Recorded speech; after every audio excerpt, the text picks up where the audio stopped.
नहमदुहु व नुसल्ली अला रसूलिहिल करीम अम्मा बाद फ़अऊज़ु बिल्लाहि मिनश्शैतानिर रजीम बिस्मिल्लाहिर रहमानिर रहीम। मुअज़्ज़ज़ नाज़रीन व सामिईन, अस्सलामु अलैकुम व रहमतुल्लाहि व बरकातुहू। आज एक बार फिर मसाइल की नशिस्त में हम हाज़िर हैं। मसाइल की नशिस्त में हमारे पास जो मसाइल आए हैं, दो तीन मसाइल हैं मुतफ़र्रिक़, हम उस पर गुफ्तगू करेंगे। सबसे पहला सवाल ये है कि लोग सवाल पूछते हैं, अभी करीब ही 12 रबीउल अव्वल गुज़रा है, तो लोग सवाल पूछते हैं कि आशूरा को सदका करना, 10 मुहर्रम को सदका करना ये आप सवाब समझते हैं, लेकिन 12 रबीउल अव्वल को सदका वग़ैरह करना आप इसको बिदअत समझते हैं, तो इसकी क्या वजह है? हालांकि 12 रबीउल अव्वल का दिन जो है वो ज़्यादा अफज़ल है सवाब के एतबार से, इसलिए कि उस दिन हुज़ूर सल्लल्लाहु अलैहि वसल्लम पैदा हुए। तो इसका जवाब ये है कि आशूरा की दिन का रोज़ा, तो सबसे पहले रोज़े की बात करेंगे। रोज़े रमज़ान के रोज़ों की फ़र्ज़ियत से पहले आशूरा का रोज़ा जो था वो फ़र्ज़ था, और आशूरा के दिन हुज़ूर सल्लल्लाहु अलैहि वसल्लम रोज़ा रखते थे, और रमज़ान की फ़र्ज़ियत के बाद भी हुज़ूर सल्लल्लाहु अलैहि वसल्लम आशूरा के दिन रोज़ा रखते थे। और आशूरा के दिन सदका करना भी, ये भी हदीस से साबित है।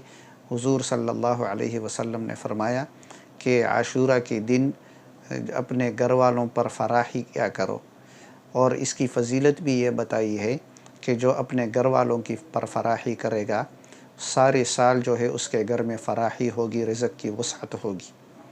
तो ये इसकी फ़जीलत अहादीस में वारिद हुई है। और 12 रबीउल अव्वल की निस्बत से हमने पहले भी बताया था कि 12 रबीउल अव्वल को सदका वग़ैरह करना या ईद मिलादुन नबी मनाना ये किसी से साबित नहीं है, न हुज़ूर सल्लल्लाहु अलैहि वसल्लम से ख़ुद साबित है, न सहाबा से साबित है, न ताबईन से, न तब ताबईन से, किसी से साबित नहीं। और इसी तरह इस दिन को जो है सदका करना और इसको सवाब समझना ये भी किसी से साबित नहीं है, किसी हदीस से साबित नहीं है, और न किसी सहाबी से साबित है। तो जब ये साबित नहीं है तो हम मुकल्लफ़ है कुरान और हदीस के, और उन पर अमल करने के मुकल्लफ़ है। आशूरा के रोज़े की फ़जीलत और आशूरा को सदक़े की फ़जीलत ये हदीस से साबित है, लेकिन ईद मिलादुन नबी मनाना न किसी हदीस से साबित है, न किसी सहाबी के अमल से साबित है।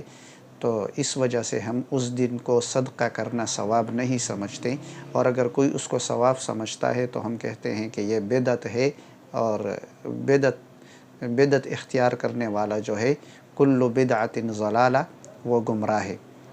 इस वजह से उस दिन जो है वो बचना चाहिए। हाँ, रबीउल अव्वल में आप सदका करें, लेकिन उसके लिए दिन मुख्तस ना करें कि 12 रबीउल अव्वल ही को सदका करना है और इसी को सवाब समझना है, ये दुरुस्त नहीं है।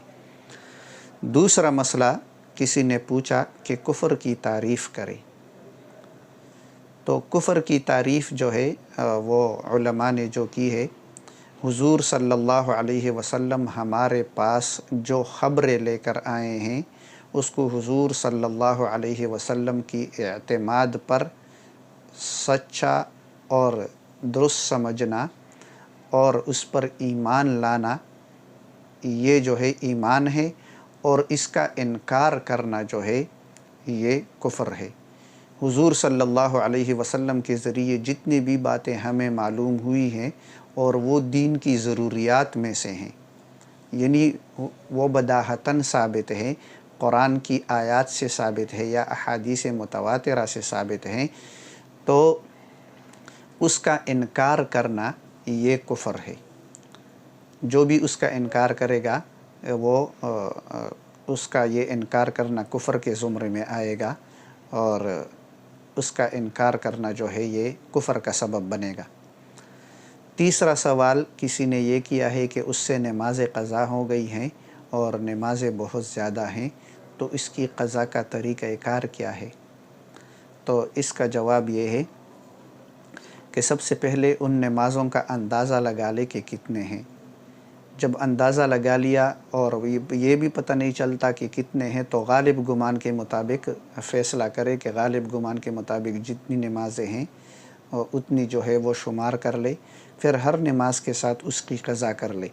اسی طرح کرتا رہے، جب ساری نمازیں جو لٹا چکی سوائے 5 نمازوں کے 5 نمازیں رہ گئی ہیں، تو وہ 5 نمازوں کو ایک ساتھ ادا کرے، اس لیے کہ نمازیں 5 رہ گئی یا اس سے کم رہ گئی تو یہ صاحب ترتیب بن گیا، اور صاحب ترتیب کے لیے جو ہے اگلی نماز پڑھنا اس وقت تک جائز نہیں ہے، ادا نماز پڑھنا اس وقت تک جائز نہیں ہے جب تک یہ قضا نہ کر لے۔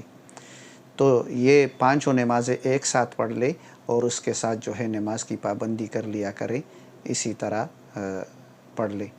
ایک اور بندے نے قضا کے بارے میں پوچھا ہے کہ اگر نماز قضا ہو گئی ہے تو اس کے قضا کا طریقہ کیا ہے، طریقہ کار کیا ہے؟ آیا اگلے دن اسی نماز کے وقت پڑھ لیں یا اسی دن کسی دوسرے نماز کے وقت میں اس کی قضا پڑھ سکتے ہیں؟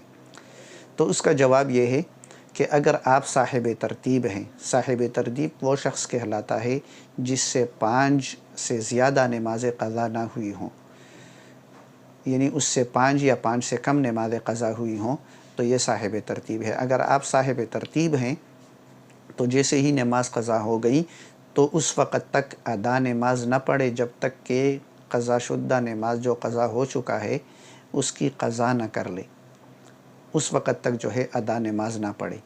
اور اگر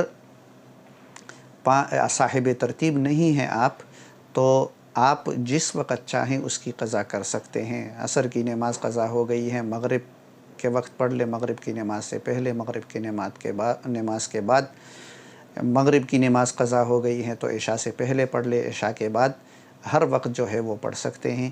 اللہ تعالیٰ ان مسائل پر عمل کرنے کی توفیق عطا فرمائے اور ہمارا علم اور عمل ان دونوں میں مطابقت عطا فرمائے اور دونوں پر عمل کرنے کی توفیق عطا فرمائے۔ وما علینا الا البلاغ المبین۔